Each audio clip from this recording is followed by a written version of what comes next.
laki-laki yang mencerai istrinya dalam keadaan mabuk. Kemudian fastahlafahu billahi alladzi la ilaha illahu annahu tallaqa wa ma yaqil. Lantas Umar bin Khattab meminta sumpahnya.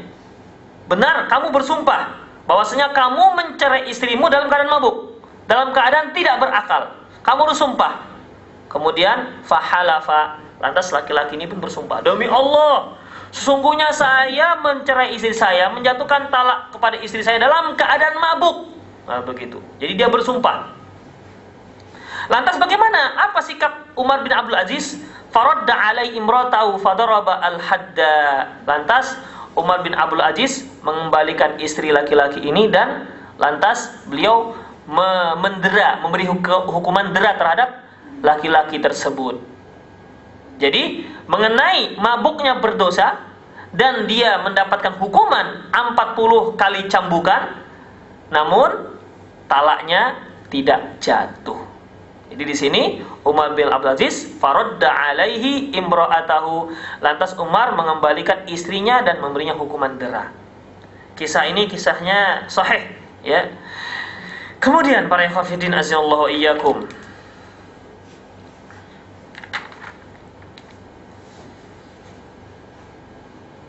talak orang yang keliru dan terpaksa, salah mentalak. Misalnya dia mau mengatakan kamu itu sedang tohir. Tohir itu misalnya tohir itu suci. Atau kamu saya cerai. Maksudnya bukan saya cerai. Dia maksudkan kalimat yang lain, namun terpleset omongannya jatuh pada kata-kata cerai. Padahal tidak cerai yang dia maksud.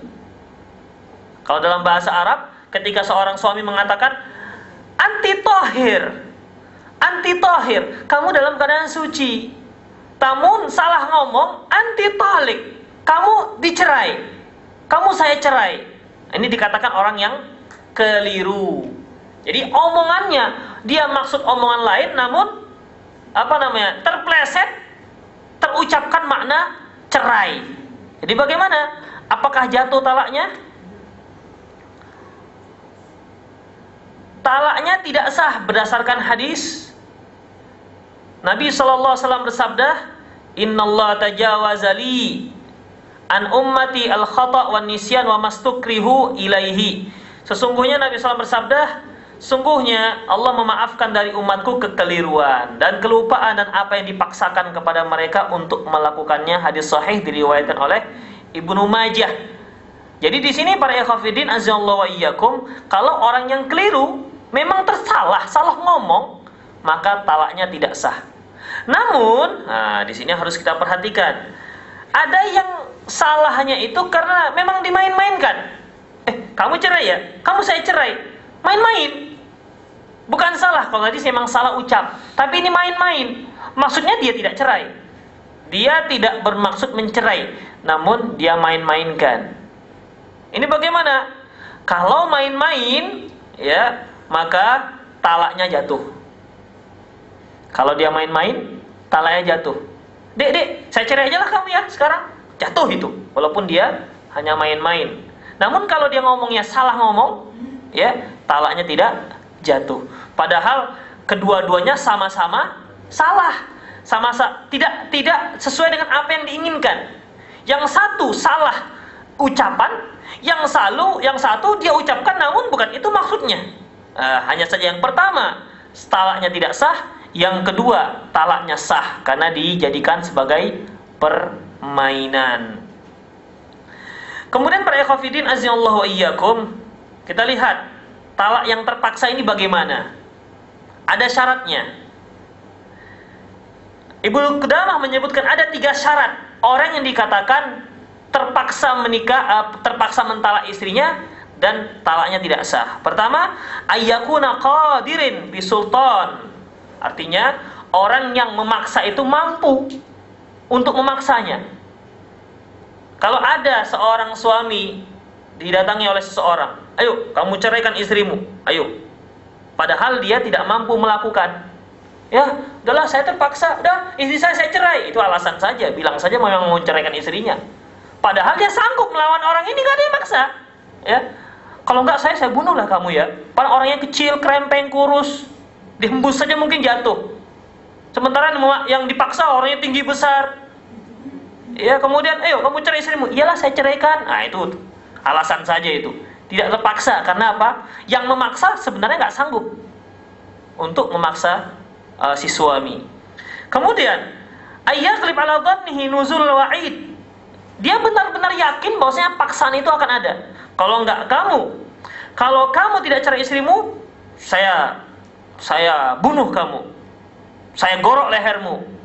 Nah, yang dipaksa ini harus tahu benar-benar bahwasanya memang benar-benar orang ini sungguh akan melakukan ancamannya. Tapi kalau nggak sungguh, terlihat nggak sungguh, maka ini belum dikatakan terpaksa. Ya, belum dikatakan terpaksa. Dalam kondisi seperti itu dia katakan, iyalah istri saya cerai, maka cerainya jatuh, dianggap sah. Karena apa? Karena waktu itu sebenarnya dia belum dikatakan terpaksa. Yang ketiga, ayyakuna mimma yastadur bihi dararan katsiran. Artinya ancaman itu memang memudaratkan. Memang memudaratkan, seperti membunuh. Tapi kalau kamu cerai istrimunya, kalau nggak saya cubit kamu sampai mati. Nah, ini nggak ada ini. Atau saya gelitikin kamu, nggak ada. Atau nanti saya fitnah kamu, itu nggak ada. Itu nggak ancaman namanya. Kalau dikatakan saya cubit kamu nanti, kalau kamu tidak menceraikan istrimu, maka saya cubit kamu misalnya, sampai kamu babak belur misalnya, sampai kamu merah-merah kulitmu. Oh iyalah, saya cerai sajalah. Nah, itu nggak ada cerita. Kalau seperti itu jatuh talaknya. Jadi ada 3 syarat. Kemudian yang terakhir, talak orang yang sedang marah. Talak orang yang sedang marah ini bagaimana? Jika masih dapat mengontrol akalnya dan masih sadar, maka talaknya sah. Dan jika marahnya tidak dapat berpikir dengan waras, maka talaknya tidak sah. Ini berkaitan dengan hadis yang kita bacakan di awal, bahwasanya rufi'al qalam anil khata' wan nisyan, ya, anil khata' wan nisyan. Sungguhnya Allah Subhanahu wa taala mengangkat 3 kesalahan dari 3 orang, di antaranya orang yang gila sampai dia sadar, dan orang yang sedang marah, jika marahnya sampai tidak mampu berpikir dengan waras, maka talaknya sah. Namun kalau dia marah sekedar-sekedarnya saja, dia talak istrinya, maka marahnya tersebut talaknya sah. Ya, pada umumnya orang yang mentalak istrinya dalam keadaan marah, namun ada yang sadar, ada yang tidak sadar. Saking jengkelnya dengan istrinya, udahlah Dek, ya, daripada begini-begini terus kita, yalah adik saya cerai. Ini dalam keadaan marah, ini nggak akan mungkin dalam keadaan nggak marah. Cerai itu sah. Namun dalam keadaan emosi benar, ya, dipecahkan televisinya, kemudian dipukulnya dinding sampai tangannya berdarah-darah, kemudian kamu aku cerai, gitu, maka talaknya nggak sah. Karena apa? Waktu itu dia tidak waras. Demikianlah para ikhwatiddin, azanillahu wa iyyakum, mengenai cerai. Nanti akan ada lagi jenis cerai-cerai yang lain, seperti cerai dengan kondisi-kondisi yang lain. Demikianlah aku qouli hadza wa astaghfirullah li wa lakum wa lisal muslimin innahu wal ghafurur rahim.